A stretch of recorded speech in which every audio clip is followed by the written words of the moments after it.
Guys तो welcome है आप सभी का मेरे एक और नए मिनी व्लॉग में। आशा करता हूँ कि आप लोग अच्छे हो गए और स्वस्थ हो गए। तो मैं निकल चुका हूँ जॉब जाने के लिए, अकेला ही हूँ।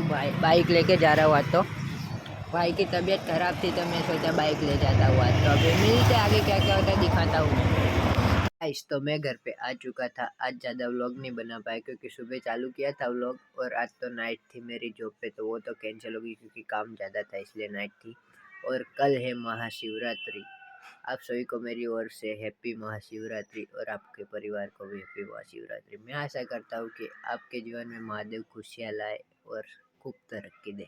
और कल एक मेन मैच है, इंडिया वर्सेस पाकिस्तान। जिस दिन ये आप लोग देख रहे हो तभी एक मैच है इंडिया वर्सेस पाकिस्तान का। पहले से ही कमेंट में बता देना कौन जीतेगा कौन नहीं। शाम के 6 बजे 7 बजे चालू होगा। तो अभी तो मैं जॉब से आ गया था तो खाना वाना खा के देखते हैं, नीचे जाते हैं तो मिलते हैं, वरना ब्लॉग को एंड करते हैं। गाइस तो मैंने खाना वाना खा लिया था तो मैं आज नीचे कहीं पे गया नहीं तो इसलिए व्लॉग नहीं बना पाया। तो अभी मिलते हैं कल के नए मिनी व्लॉग में। तब तक के लिए बाय बाय, गुड नाइट और जय हिंद।